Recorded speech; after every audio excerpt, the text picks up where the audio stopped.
মা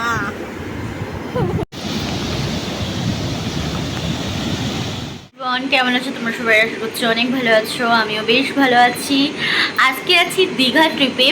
তো first time যাচ্ছি আমি, এর আগে যাইনি। তো আমি তো ভীষণ এক্সাইটেড। তো তোমরা ভিডিওটা পুরোটা দেখো, ভালো লাগলে লাইক কমেন্ট শেয়ার অ্যান্ড চ্যানেলকে সাবস্ক্রাইব করে দিও। আর ছেলেকে এখন মা খাওয়াবে, এখানে ওর খাবার করে নিয়েছি এই যে। আর আমি একটু চা খেয়ে নিচ্ছিলাম, কারণ আমার সকাল থেকে মাথাটা একটু ধরেছে। তো আমরা যাচ্ছি বারাসাত থেকে, বাসে উঠবো। তো চলো ভিডিওটা পুরোটা দেখো, লেটস স্টার্ট গাইস। আর এই দেখো চলে এসেছে। একবারে তোমাদের সাথে দেখা হচ্ছে আমাদের হোটেল রুমে এসে। দীঘাতে আমরা পৌঁছেছিলাম প্রায় 10টার দিকে। তারপরে আমরা সময় নষ্ট না করে চলে গেছিলাম একদম বিচের ধারে রেডি হয়ে। তো ওই দেখতেই পাচ্ছ, ওই যে দেখা যাচ্ছে। আর আমি ভীষণ এক্সাইটেড ছিলাম, যেহেতু আমার ফার্স্ট টাইম যাবা। আর এই জলটার কাছে এসে তো এত বেশি আনন্দ লাগছিল, কি বলবো। যেটা হয় ফার্স্ট টাইম যে কোনো জায়গায় ঘুরতে গেলে আমাদের তো একটা এক্সাইটমেন্ট কাজ করে। তো মা মাসি সবার সাথে এখানে একটু ছবি ভিডিও করছিলাম। ভীষণ ভালো লাগছিল এই ভিউটা। আর আমার যেহেতু ফার্স্ট টাইম ছিল, ভীষণ আনন্দ হচ্ছিল। তো পরিবারের সবার সাথে গেলে যেটা হয় না, সবাই মিলে মজা করা যায়। আর একা হাজব্যান্ড ওয়াইফ যেটা আমরা আগের বারে ট্যুরে গেছিলাম, ওখানে আমরা দুজনে ছিলাম, সেটা আবার আলাদা ফিলিং ছিল। তো আমাদের দীঘা ট্রিপে এটা ছিল ফার্স্ট ডে আমরা এসেই বিচে চলে গেছিলাম। পরে আমরা সন্ধ্যাবেলায় যাব জগন্নাথের মন্দির। তো এসে আমরা সেই দিনকার হোটেল থেকেই খাওয়া দাওয়া করে নিয়েছিলাম, যে হোটেলে ছিলাম। আমরা ছিলাম ওল্ড দীঘার সি উইন্ড হোটেলে। হোটেলটা বেশ ভালো ছিল। তো এখন আমরা জগন্নাথ মন্দিরের কাছে চলে এসেছি, যেটা ছিল নিউ দীঘার, মানে ওল্ড দীঘা নিউ দীঘার মাঝখানটায় বলা যেতে পারে।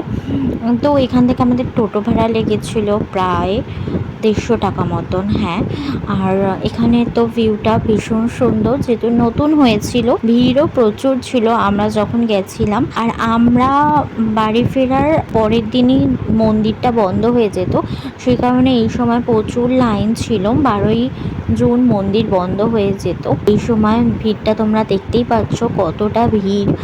আর এই ভিড়ের মধ্যে বাচ্চাকে নিয়ে আমাদের পক্ষে ভীষণ টাফ ছিল।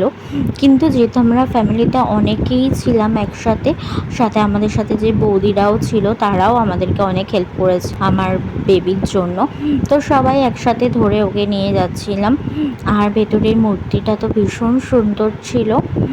তো তোমরাও দেখো, তোমাদের কেমন লাগছে অবশ্যই জানিও। আর এখানে দেখো ও নিচে নেমে পড়েছে, ও একটু হাঁটবে আমাদের সাথে। ওর আর কোলে কোলে ভাল লাগছিল না। আর গরমও যেহেতু ছিল, ভীষণ কষ্ট হচ্ছিল ভেতরটা। এই দেখো ও এখানে হামা করে দিতে আরম্ভ করেছে। তো কিন্তু পরে আমরা কিন্তু স্যানিটাইজ করে দিয়েছিলাম ওর হাতে, সারা গায়ে। তারপরে তো আমি ওকে একটুখানি টিস্যু পেপার দিয়ে হাতটাও মুছিয়ে দিয়েছিলাম। এই জগন্নাথ মন্দিরে একবার ঢুকে গেলে কতগুলো যে স্টেপ আমি তো ভুলেই গেছি। একটার পর একটা স্টেপ যেন চলে আসছে। আমি মনে করছি মনে হয় এই শেষ হয়ে যাবে, এটাই লাস্ট। তারপর দেখছি না, আর একটু হেঁটে আবার একটা মানে মন্দিরের মতন। মন্দিরের বাইরের ভিউটা ছিল এরকম, মানে সন্ধ্যাবেলা গেলে না বেশি লাইটিংটা দেখাচ্ছে, ভালোও লাগে। তারপরে আমরা চলে এসেছিলাম হাঁটতে হাঁটতে নিউ দীঘার মার্কেটে। এখানে তো অনেক ছিল এইসব মাছ ভাজা। তো আমরা এখান থেকে কিছু মাছ ভাজা খেয়েছিলাম। তারপর অনেক কিছু শপিং করেছিলাম। আমাদের তো 2 ব্যাগ শপিং হয়ে গেছিলো। অনেক অনেক কেনা হয়েছে ছেলের জন্য, আমার জন্য। তো এখানে সমস্ত কিছুই রয়েছে, তোমরা তো যারা যাও জানোই। আর যারা যাওনি এখনও, তারা নিউ দীঘার এরকম মার্কেটে ঢুকলেই কিন্তু অনেক মার্কেট পেয়ে যাবে, যেখানে সব ব্যাগ ঠ্যাগ আরও হাজারো জিনিস পাবে। শামুকের অনেক জিনিস ছিল। শামুকের জিনিস সেরকম কিছুই কিনিনি, যেহেতু ওইগুলো নাকি হয় যত দিন যায় বাড়িতে আনার পর ওইগুলো আবার নষ্ট হয়ে যায়, ধুলো পড়ে, ওই জন্য আর আমি আনিনি এইগুলো। পরে যাই আমাদের সন্ধ্যাবেলার খাওয়া দাওয়ার দিকে। এখানেও তো বেশ মাছ টাছ ছিল। তো এখানে আমরা কি কি খেয়েছিলাম আর এখানে কি কি ছিল দেখো, পমফ্লেট, চিকেন, ভোলা। তো আমরা ফার্স্টে যেটা দিয়েছিলাম পমফ্লেট দেওয়া হয়েছিল, ভোলা ভেটকি দেওয়া হয়েছিল। তো সেইগুলো খাওয়া দাওয়ার পরে আমরা ডিনারে করেছিলাম সিম্পল ডাল ভাত মাংসের ঝোল এরকম খাওয়া দাওয়া করেছিলাম। রাতের ডিনার করেছিলাম আমরা সিলভার লিফ রেস্টুরেন্ট থেকে। এখানকার খাওয়া দাওয়া ভীষণ ভালো ছিল, মিল সিস্টেম ছিল আর কস্টটাও বেশ কম ছিল।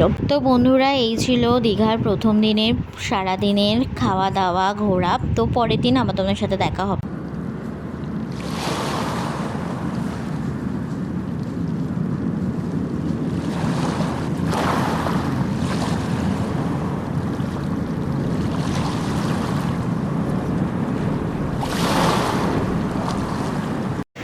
দেখো বন্ধুরা, এখন আছি আমরা মোহনা বিচে। আর এখানটা বেশ সুনসান এরিয়া, আর অতটা লোকজন নেই, কিন্তু ভিউটা একটু কম আছে। ভীষণ সুন্দর একটা কি বলবো জায়গাটা। তো চলো এখন আমরা উপরে যাচ্ছি খাবার জন্য। তো ওখানে গিয়ে আবার দেখা হচ্ছে তোমাদের সাথে।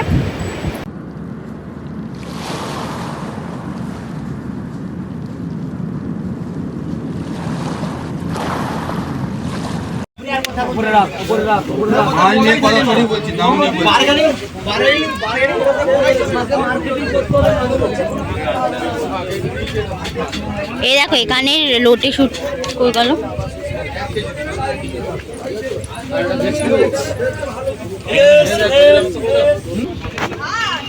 কত শুটকি!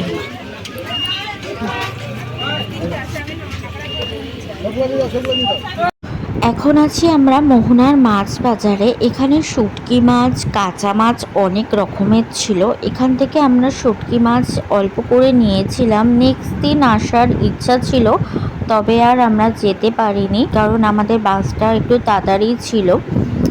তা এখানে কিন্তু অনেক রকমের মাছ ছিল, কাঁকড়া ছিল, এখানকার যে দেশি কাঁকড়া সেই কাঁকড়াও ছিল। তো দেখতেই পাচ্ছ তোমরা। এখন আমরা সোনাকে নিয়ে দীঘাতে চলে এসেছি বিচে। সমুদ্র সমুদ্র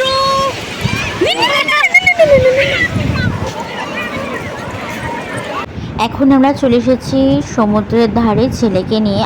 কালকে আমরা আসতে পারিনি, ও যেহেতু ঘুমিয়ে পড়েছিল।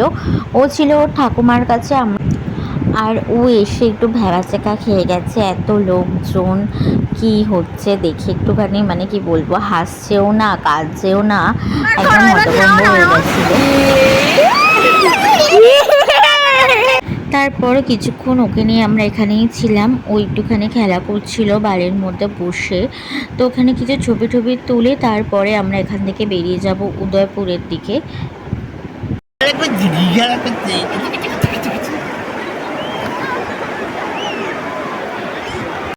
এখন চলে এসেছি উদয়পুর বিচে। আর এই যে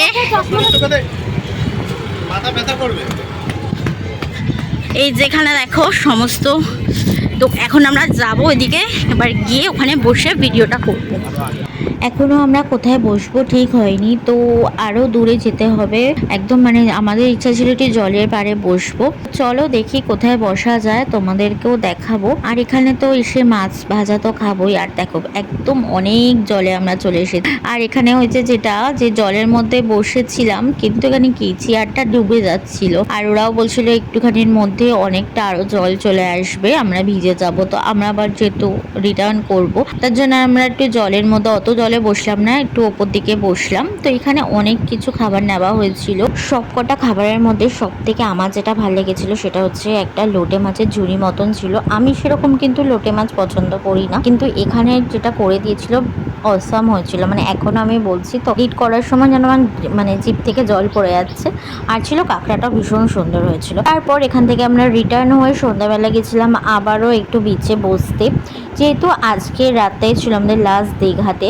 আবার জানি না কবে আসতে পারবো। তো একটু ভীষণ সুন্দর একটা ভিউ ছিল, যেহেতু পরের দিন আবার পূর্ণিমা ছিল আর জলটা পুরো চকচক করছিল। তো এখানে আমরা অনেকক্ষণ বসেছিলাম, রাত্রি প্রায় 10টা সাড়ে 10টা অব্দি বসে তারপরে খাওয়া দাওয়া করে একবারে আমরা হোটেলে রিটার্ন হয়েছি।